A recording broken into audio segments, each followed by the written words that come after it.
Hey, Dr. John Finn here. Welcome to the Habit Mechanic podcast. Right now, you can get my new best-selling book, Train Your Brain for the AI Revolution, at tougherminds.co.uk. The digital book, audiobook, and physical book are all available at a special price that you won't find anywhere else.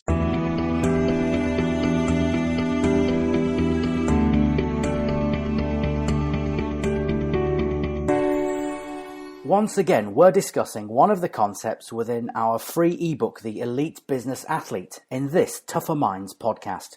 The Elite Business Athlete explains how performance secrets from global sporting icons can be beneficial and transformative for everyone.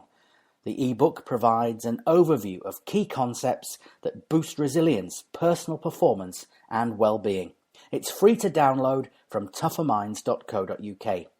This podcast is closely related to a previous episode we recorded about mental imagery.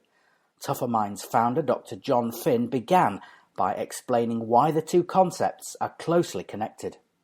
We think in words and pictures very simplistically.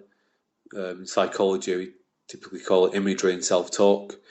Imagery is extended by what you see through your eyes as well in real time. And self-talk kind of works like that as well. You've got talk that you have in your head, but you also speak out loud as well, and they're not connected. The two ideas, and cognitive behavioural therapy will be trying to help people to get a better control over the words and pictures that they say to themselves. I guess that's maybe the limitation of mindfulness, which is quite faddy at the moment, which is very much about self-awareness, but not actually about taking control. But yeah, words and pictures, they're a heart of CBT, which is at the heart of what we're interested in helping people to get better at. And some people will say, I've certainly heard it myself, they'll say, well, I try to have an empty mind. I don't talk to myself. I'm not speaking to myself. And you can show them that indeed that is occurring, that process is happening in real time. Yeah, because as you're saying, like, you are speaking to yourself, aren't you? It's a reality. And the brain is an attention machine. It's designed to pay attention. It's actually designed to solve problems first of all related to threats. And your brain's continually looking out for information. So although you can calm the mind, you can't empty it. It's always paying attention to something. So that's it's an unusual idea for a lot of people. But in fact, to extend on that, I think the fact that we're always thinking is an unusual idea for a lot of people, and that's completely understandable because we are so habitual in nature. We understand this increasingly. We are continually trying to predict what's going on in the world, and that makes it difficult to recognise that we're conscious all the time, we're thinking all the time. And it seems that if we've got an ability to get control over our thinking and to ultimately build better thinking habits, then that seems to be quite important for being healthy, happy and high performing in the 21st century. Now, in the Elite Business Athlete ebook, which you can, of course, download from the Tougher Minds website, tougherminds.co.uk, you suggest a very interesting way for people to start to think about getting control over this self-talk and what they're saying inside their head. And you're using the idea of an invisible pair of headphones or audio system. Yeah, just to give the intangible, to make the intangible actually tangible and real. And it is like that. You're continually listening to yourself, your opinions on the world, what your opinions about yourself, and it's there all the time. I think it's approximated that every day people say about 16,000 words out loud, but in their head they're speaking tens and tens of thousands of words because it's just always on. We're always processing information and making sense of the situation. Actually, the first bit of sense we're trying to make is this thing threatening to us or not? So that's what your brain's designed to do. So the idea of, you've got these headphones that you're listening to your own feedback to all the time, and being aware of who's dictating what's playing on the headphones. Is it the ape brain or is it the hack brain? So yeah, that seems to be quite a powerful, simple exercise that helps people to recognise that they are indeed talking to themselves continually. And I was about to say, you mentioned it then, but because of the understanding and the insight, it underpins a great deal of what Tougher Minds does to help and support people, that there is this human predisposition towards focusing on threat and difficulty, it's likely that your default mode is maybe a troubling one or not a helpful one. Is that fair? Is it fair to characterise it in that way? Yes, and to extend that understanding, I think when we think of threats, you might think of violence or hurting yourself physically. We have a physical perception of what a threat is, but because humans are so wired to be interested in what other humans think of them, then not being liked by other people is threatening. So I don't look very good. That might lead to people not liking me. People are saying these things about me. I'm not very good at that. That might lead to people saying not good things about me, not nice things about me. I'm not particularly good at this subject or this particular skill at work. So we have this, self-consciousness, which is in varying degrees of people, within different people, but it's there, and it can be unhelpful. And I think that some interesting research where we talk about, I think it's commonly understood the term of wearing rose-tinted glasses.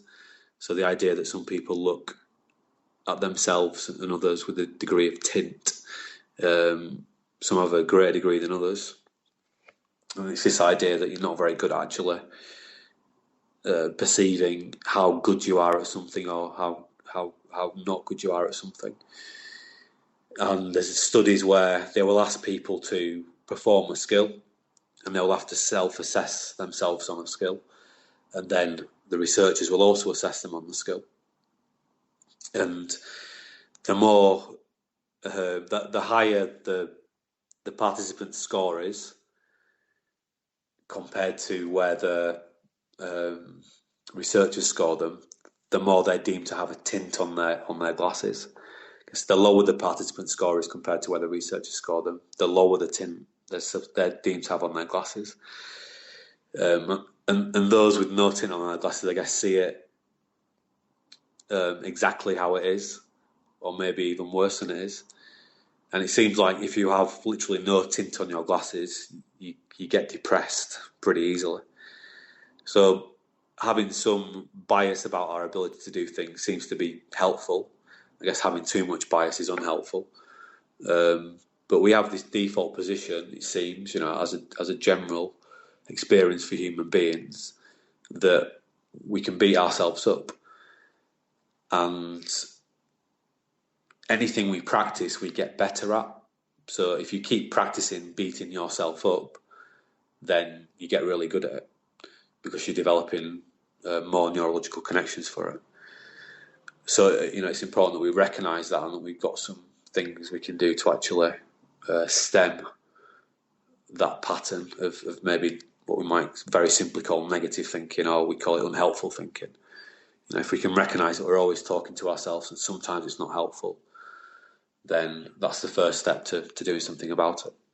Now, in the podcast that we discussed the idea of mental imagery, we talked about the golfing great Jack Nicklaus, a legend in the game, of course, and we spoke about his notion of going to the movies in his head and the Tougher Minds technique of using mental imagery to our advantage. In the Elite Business Athlete ebook, for this specific principle, you choose to focus on the rugby star Jonny Wilkinson, of course, famous for England rugby team's victory in the World Cup in 2003 in Australia. He kicked the winning drop goal, synonymous for accuracy in his goal kicking, of course, a record breaker in that area, and also known for absolute dedication and professionalism and inscrutability, if you like. And Jonny Wilkinson, you have pinpointed, uses this idea of self-talk to help his performance, specifically in the area of goal kicking. Yes. When I was a university lecturer, I had a student who was also a professional rugby player, and he was actually also an international professional rugby player, and he was a goal kicker. And I have a huge interest in sort of pre-shot routines, and we have a part of Tougher Minds that's called pre-shot, which is developed some very sophisticated strategies to help people with pre-shot routines. And this student was also interested in pre-shot routines, and he was interviewing sort of the best rugby union and rugby league goal kickers, and his work was interested in what the differences between the rugby league and rugby union goal kickers in the way that they approach their pre-shot routine. And he was interested in the physical aspects and the mental aspects. And he actually interviewed Jonny Wilkinson. He was one of his participants. And yeah, it's very clear, not just Jonny Wilkinson, but all those fantastic world-class goal kickers, they're very aware of self-talk. And I think you can see that in extended sort of interviews that those guys give to the press. And they're not just aware of it, they're consciously practicing what they need to be saying to themselves before, during and after they kick a rugby ball. So, we're able to see very clearly what Jonny Wilkinson was aiming to say to himself, to try to control his thinking during quite a complicated motor skill under pressure, which when you've got to perform complicated tasks under pressure, it can cause problems. So yeah, it's a really nice example of someone who's fantastic at performing under pressure. I think Wilkinson's still second only to Dan Carter in the world rankings, or if he's not second, he'll be third. So he's not kicked international goals for a long time, and his record's still right up there, which shows you how many goals that he did kick. So yeah, it's a nice example. But I think you'd see Rory McIlroy talking about that a lot. You'd see Bradley Wiggins talking about that a lot. The guys at the top of the game in sport, and I think in business, and in any sphere, they are aware of the importance of managing their thoughts and their self-talk. But I think that Wilkinson example is very powerful, and it does get people's attention. And something you just touched on then, this idea of having a routine of thinking, a sequence of self-talk then. You mentioned the word pressure. Obviously, Jonny Wilkinson, in many phases of his career and in many moments, was under extreme pressure. Millions watching on world TV, packed stadium. Twickenham, I think it's 82,000 capacity. Obviously played in a lot of other great rugby arenas around the world as well. So he used this system to insulate himself from that pressure. Yeah, and that's a good way to look at it. It's the way that we used to explain this when we used to do a lot of work in the golf with golf coaches and golfers. Is that your head's like imagine your head's like a cup, and it's always full of information because your brain's designed to pay attention to the information. And part of a good mental routine is you are planning what you're going to fill that cup with, and you're not letting the ape brain kind of dictate the terms. And it seems that the only way we can beat the ape is by out-planning it. We can't out-fight it. So you've got to make sure you're very clear about what we are going to put into our brain, and we've got to practice that and practice it and practice it. The thing with Jonny Wilkinson, he didn't just discover this one day in an international game. He's been practicing it since he was a teenager. And I think actually it's quite interesting how he set off this trend of more sophisticated routines, both physically and mental levels of sophistication that other goal kickers started to adapt based on his success. You mean the more sort of, shall we call it theatrical, perhaps eccentric looking actions that they perform, but actually are married into their thought processes and thus benefiting them? Yeah, so the physical triggers really to enact mental triggers. I think that's what you're seeing there. So you see Owen Farrell, I guess he's drawing some kind of line between the ball and the post when he's doing this sort of funny looking thing with his head. So yeah, I know that Wilkinson worked with Farrell, or works with Farrell and kind of advises. So yeah, I think that people copy success, don't they, ultimately? But it's often the robustness of the mental routine that's missing for people. Because you say, do you have a routine? And so, yeah, I've got a routine. And in fact, some people say, no, I don't have a routine, which is nonsense as well, because if you're a goal kicker, you have to put the ball down, you have to walk backwards, you have to kick it. That's the routine. It's something you do all the time. So again, that's people's level of self-awareness is being occluded by habit, because it's just an automated process. And again, doing a lot of work with golfers at the Belfry, the Professional Golfers Association, we get the assistant professionals to video record their routines. And they're always amazed at the little physical quirks they have, which they forget they do because it's such an automated process. And I think that's getting right back to the idea of knowing what to do versus being able to do it. I know the importance of self-talk, of course I do. I know about positive affirmations, but it's about building the habits so that it becomes part of what you think about, not just something that you know about. And if you're gonna become part of your habit, you need to be able to practice it. And that's why we build certain structures into things like our performance planners to help people to harness better self-talk habits. I was going to say, we've talked briefly about two generations of rugby greats. The new breed in Owen Farrell, of course, enjoys a significantly prominent position now with England. And he talked about golf and other applications in sport. But Tougher Minds has shown then that this system, this approach, is equally as applicable and equally beneficial to people doing all sorts of professional jobs and facing up to all sorts of professional challenges. Yes, so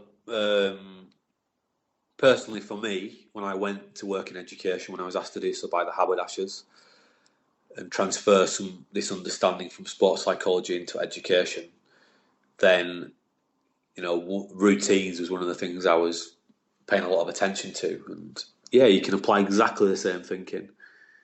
In fact, I know for a fact that on our Year 7 transition programme this week at Colf School, we have an extensive Year 7 transition programme where pupils get a lesson of Tougher Minds a week that those pupils were learning about. In fact, Jonny Wilkinson, but how they can translate that into what they do when they're studying, both in a school class, but also doing private study, and directly drawing comparisons from what they need to do based on the sort of lessons from Jonny Wilkinson and people like Bradley Wiggins. So yeah, it's completely transferable. It's not so obvious. I think it took me about 3 years to work out how to do it, but you can do it. And it's very powerful. Thanks for listening to this Tougher Minds podcast, which discussed self-talk. Remember, The Elite Business Athlete is the free Tougher Minds ebook, which explains how performance secrets from global sporting icons can be beneficial and transformative for everyone. You can download The Elite Business Athlete from tougherminds.co.uk. It's totally free. This is the Tougher Minds podcast.